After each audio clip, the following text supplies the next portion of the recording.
കേരളത്തിൽ ഇന്ന് ഏറ്റവും കൂടുതൽ വെറുക്കപ്പെടുന്ന രാഷ്ട്രീയ നേതാവ് ആരാണെന്ന് ചോദിച്ചാൽ അത് മുഖ്യമന്ത്രി പിണറായി വിജയനാണെന്ന് പറയേണ്ടി വരും. പ്രതിപക്ഷം എന്തായാലും പിണറായിക്ക് എതിരാണ്.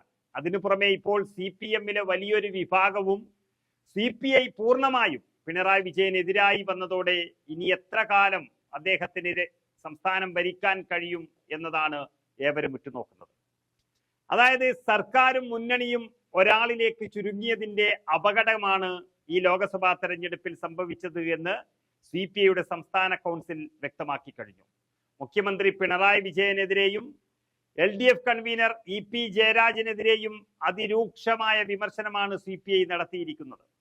പിണറായിയെ മാത്രം കേന്ദ്രീകരിച്ച പ്രചരണം തെരഞ്ഞെടുപ്പിൽ LDF-ന് തിരിച്ചടിയായെന്നും അതുപോലെ തന്നെ BJP നേതാവ് പ്രകാശ് ജാവദേക്കറുമായി സ്വകാര്യ കൂടിക്കാഴ്ച നടത്തുകയും തെരഞ്ഞെടുപ്പ് ദിവസം രാവിലെ തന്നെ അത് തുറന്ന് സമ്മതിക്കുകയും ചെയ്ത EP ജയരാജൻ മുന്നണി കൺവീനറായിരിക്കാൻ യോഗ്യനല്ലെന്നും CPI അംഗങ്ങൾ തുറന്നടിച്ചു. EP-യുടെ അപക്വമായ നിലപാട് മുന്നണിയുടെ രാഷ്ട്രീയ വിശ്വാസ്യതയെ തന്നെ ബാധിച്ചു. ഈ രണ്ടുപേർ, അതായത് രണ്ട് കണ്ണൂർ നേതാക്കൾ നടത്തിയ പ്രവർത്തനങ്ങളാണ് ഒരു സംസ്ഥാനത്തെ കമ്മ്യൂണിസ്റ്റ് മുന്നണിയെ തന്നെ ഇല്ലാതാക്കുന്ന തരത്തിലേക്ക് ഒരു തെരഞ്ഞെടുപ്പ് ഫലം വന്നത് എന്ന യാഥാർത്ഥ്യമാണ് CPI തുറന്നു പറഞ്ഞിരിക്കുന്നത്. പിണറായി വിജയനെ വെച്ച് ഈ സർക്കാരിനെയും ജയരാജനെ വെച്ച് ഇടതുമുന്നണിയെയും മുന്നോട്ട് കൊണ്ടുപോകാനാകില്ല എന്ന വ്യക്തമായ സൂചനയാണ് CPI നൽകിയത്. സർക്കാരിന്റെ മുൻഗണനകൾ പിഴച്ചതും അതുമൂലം ക്ഷേമ പദ്ധതികൾ മുടങ്ങിയതുമാണ് തെരഞ്ഞെടുപ്പിൽ ശക്തമായ ഭരണവിരുദ്ധ വികാരം സൃഷ്ടിച്ചത് എന്ന് സംസ്ഥാന കൗൺസിൽ അവതരിപ്പിച്ച റിപ്പോർട്ടിൽ പറയുകയും ചെയ്തു. സർക്കാരിന്റെ മുൻഗണനകളിൽ അടിയന്തരമായ തിരുത്തൽ വേണം.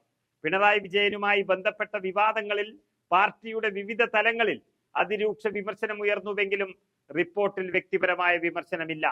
കഴിഞ്ഞ LDF സർക്കാരും ഈ സർക്കാരും തമ്മിലുള്ള വ്യത്യാസം ക്ഷേമ പെൻഷനും സപ്ലൈകോ വഴിയുള്ള അവശ്യ സാധന ലഭ്യതയും മുടങ്ങിയതാണെന്നും അന്നും പിണറായി വിജയന്റെ ശൈലി ഇതുതന്നെയായിരുന്നുവെന്നും ചർച്ചയിൽ പരാതി ഉയർന്നു.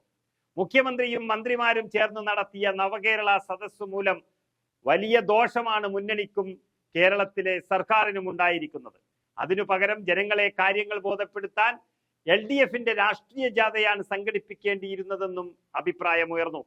BJP-യുടെ വളർച്ച അപകടകരമാണെന്ന് വിലയിരുത്തുമ്പോൾ തന്നെ തൃശൂരിലെ ജയം, സുരേഷ് ഗോപി 5 വർഷം അവിടെ തമ്പടിച്ചു നടത്തിയ പ്രവർത്തന പ്രചരണങ്ങളുടെയും പണക്കൊഴുപ്പിന്റെയും ഒപ്പം പിണറായി വിജയനും നരേന്ദ്രമോദിയും തമ്മിൽ ഉണ്ടായി എന്ന് പറയുന്ന ഡീലിംഗ്, അത് ഇടതുപക്ഷത്തിന്റെ വോട്ടുകളെ ബാധിച്ചുവെന്നും CPI മനസ്സിലാക്കുന്നു. ഏതായാലും പിണറായിയെയും ജയരാജനെയും വെച്ച് ഇനി മുന്നോട്ട് പോകാൻ കഴിയില്ല എന്നുള്ളതിന്റെ ആദ്യ സൂചനയാണ് CPI നൽകിയിരിക്കുന്നത്.